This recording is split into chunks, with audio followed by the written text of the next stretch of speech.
if you get a trademark registered, it's then protected for 10 years. But some countries require certain maintenance requirements in that time that we found, the United States being the predominant one.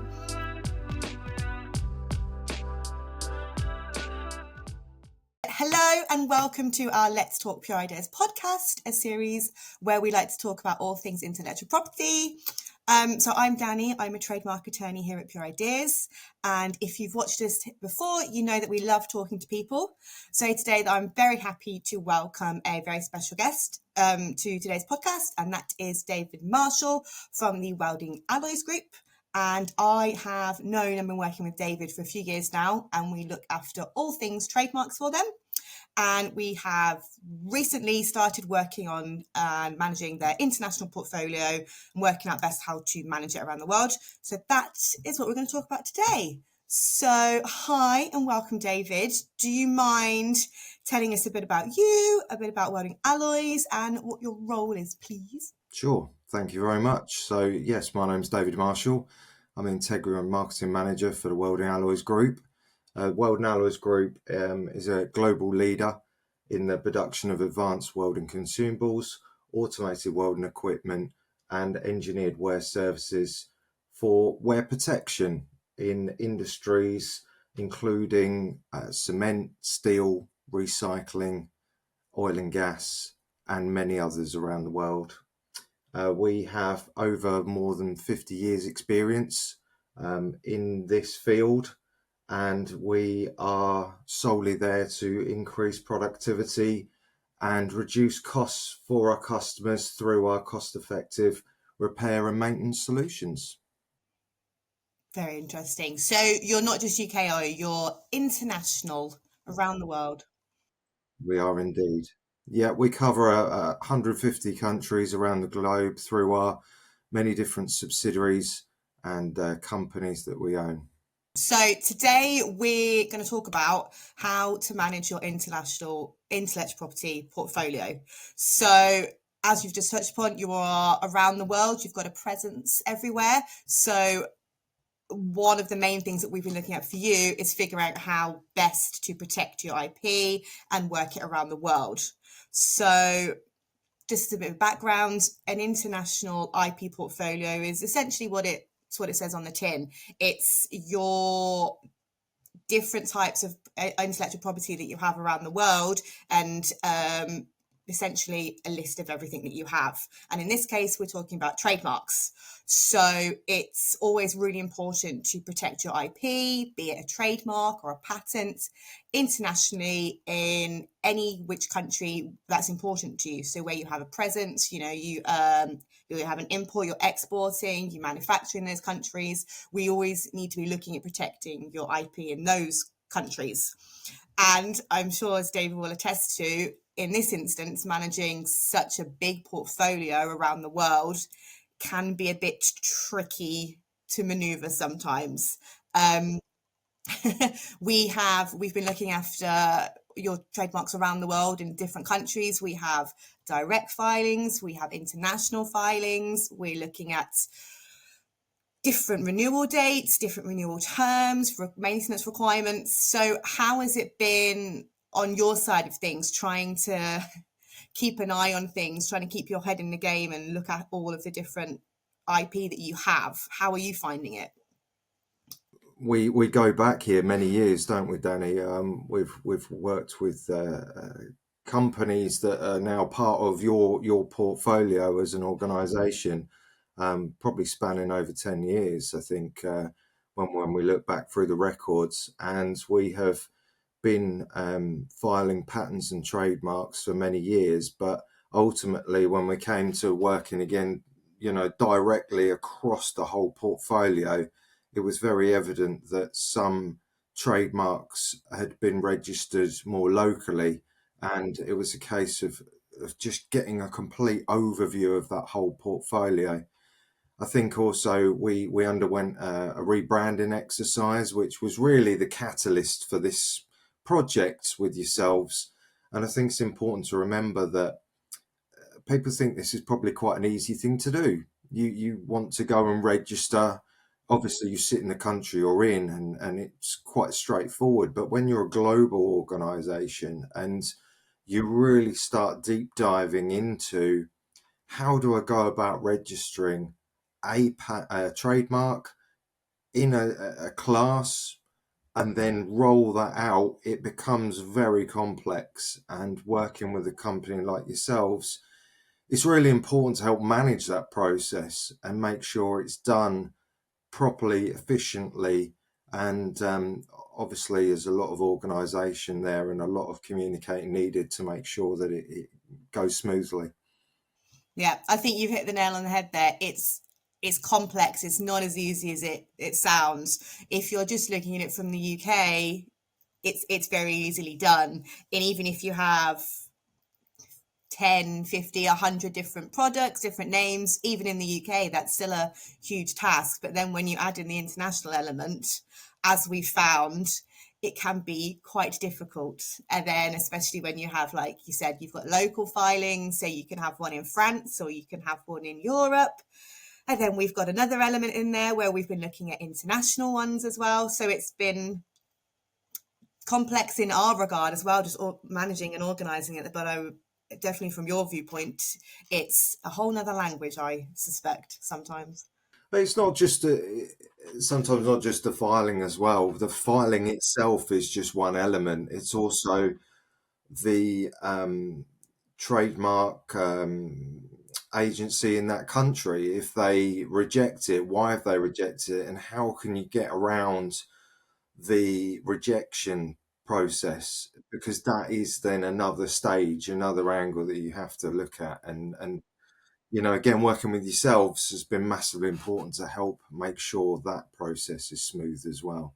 It's, yeah, so we've found very recently as well that if what's accepted in one country isn't then accepted in another, so we have instances where you have a provisional rejection where some offices in a specific country, let's say the United States, normally want more information or they want more evidence into something that's already been accepted in the UK or Europe. Or you have other countries like China, for example, who are okay with something but want something completely different to the United States. So we've been really working together to navigate all of these different actions as and when they come up. And it's not always smooth sailing in that you get one rejection in one country and it has, I don't know, a month. Another country has 2 weeks, we found recently, haven't we? Other countries have 6 months to respond. So it's then really managing our responses in a timely manner and then prioritizing what comes where and then navigating it that way, which is again difficult to do when you're looking at it on an international scale and for more than one trademark normally at the same time. It's a lot of work. Yes, yeah, I agree. And sometimes the rejections are not negative, if that makes sense. Sometimes they're positive, where they're actually questioning, do you want to do something else? Which takes you aback a bit and makes you realise, oh, have I covered all my bases here? And, do I actually need to trademark an element of a logo, a name? So it comes at you from different angles, and it is managing it from a complete end-to-end process, which is really important. It does. Yeah, I think that, yeah, that's important to say. It's not, a rejection isn't always a bad thing. It's usually that's what they're called officially, but it's normally a pause and they're just as an examination of something and they just want a bit more information sometimes.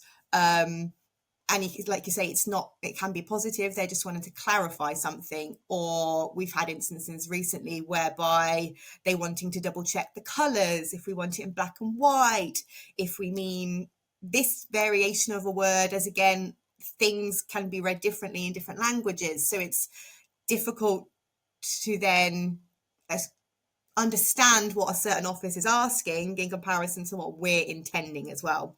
So we've been working together to review and manage all of these different expectations. Yeah, I would say we've been working for the past probably couple of years now on this. It, it's not been quick, but that's not through no one's fault. It takes time. It takes time to roll this out internationally, locally. in certain countries, and everyone is different as well, and that's important to remember. That is very important. It's not a overnight situation. Everything takes time. They're all different time requirements, different limits as well in different countries.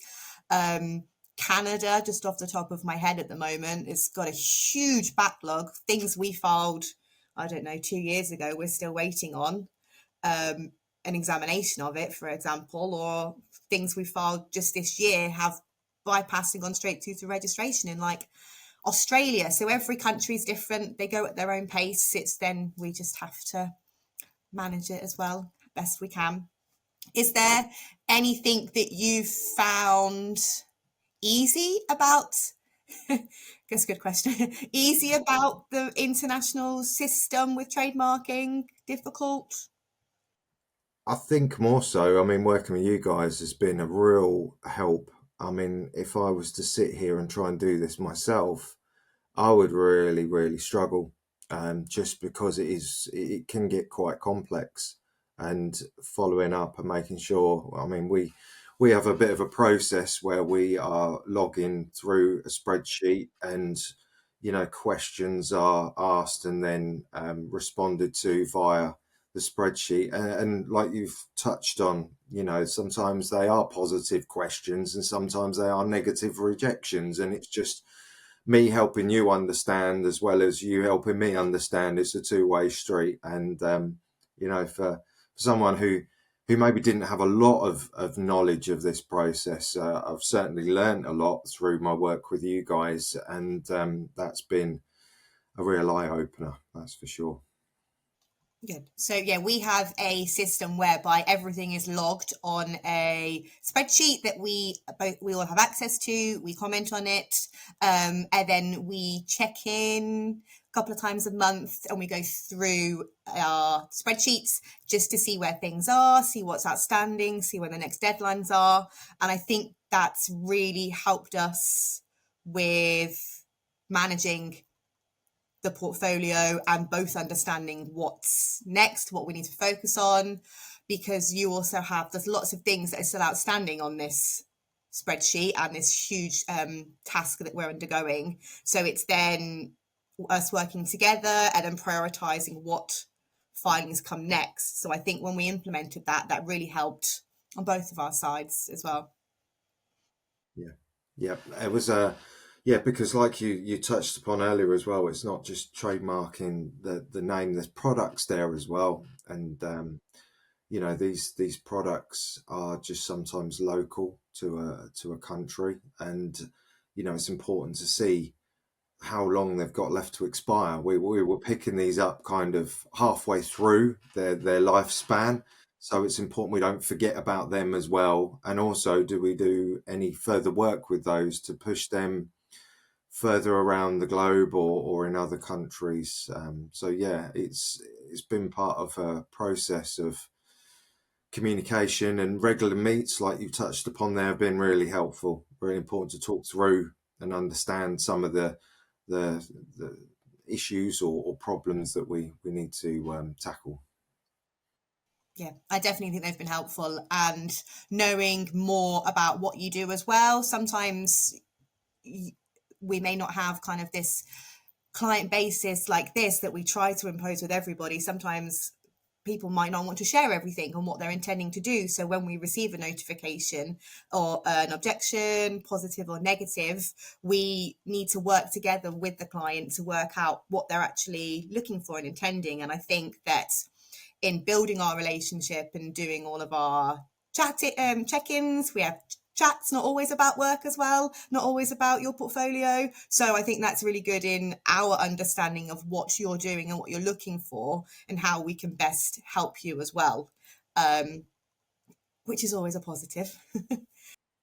Yeah, understanding from your side as well, helps you understand maybe some of the classes that we're proposing, putting forward, and also recommendations from yourselves as well, is helpful. So yeah, no, it makes for a good working relationship. It does, and we're better placed to help you in that instance as well. And then I think you kind of touched upon it as well. when we're looking at kind of historic trademarks that you have in place, we've started the process of kind of weeding our way through them and seeing if any need to be renewed, if any need to be let go, if you have new logos or new product names, things like that. We've also started the process of reviewing the goods and services that you have your trademarks registered for. So every trademark is registered in conjunction with a particular good and service, which fall into classes.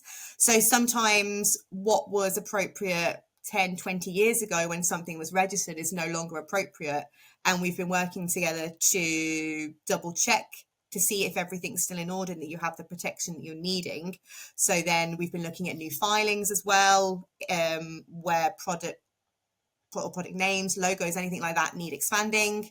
Some of them, like you've mentioned, are you need protection in one country but not in another country. So we've really got a whole mishmax of everything going on here. It's been a huge collaborative effort to get your portfolio in a very good place, I would say, now in comparison to a few years ago before we started this mammoth exercise. So I'm glad to hear that it's helping you as well and that we can carry on working together.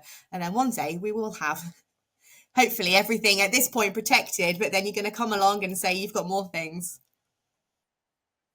Yeah, no, going forward, there is some obviously new products, new solutions that we're working upon, and we would like to obviously look at trademarking those and protecting our IP going forward, as well as you've touched upon already, continuing making sure that that protection's in place for the things that we have existing as well, is massively important. So I think, yeah, once you start, you never stop. It's a continuous piece of work that always needs to be reviewed, which sometimes can be forgotten, especially when if you get a trademark registered, it's then protected for 10 years, but some countries require certain maintenance requirements in that time that we found, the United States being the predominant one.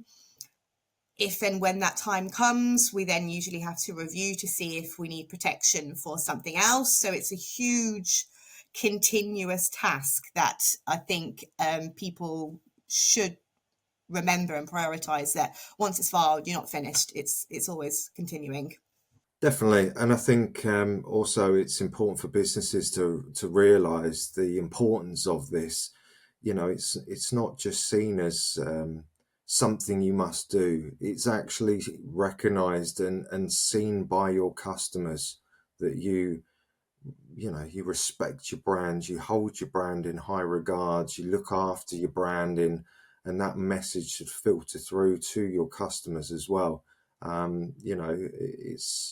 It says a lot about you as an organisation and a business, and I think that's reflected upon. Definitely so. I think that was very, very well put. Yeah, so anything that we can do in that regard, that's why we're helping you to best manage it. And in turn, you're helping to protect your brand and then telling others that you're aware, you're protecting it, you're doing everything you can. So it's protecting yourselves, but it's also deterring others, because we've had some instances this year in the not distant future whereby other people have been trying to use your trademark. So again, having protection further afield, if something happens in another country, has enabled you to put the brakes on it and stop other people from using it. So just because you have something in the UK doesn't mean that you can enforce it further afield. So that's another thing, another string to the bow, let's say, in our approach to protecting your portfolio around the world. We can have watches in place, so when we find out if someone else is using it, we can then take action, as well as maintaining and all of the new filings that we've been looking at. So it's really important to continuously monitor and protect your brand, be it wherever it may be around the world. Is there anything that you touched upon that you don't think you would have been able to do this without an IP firm?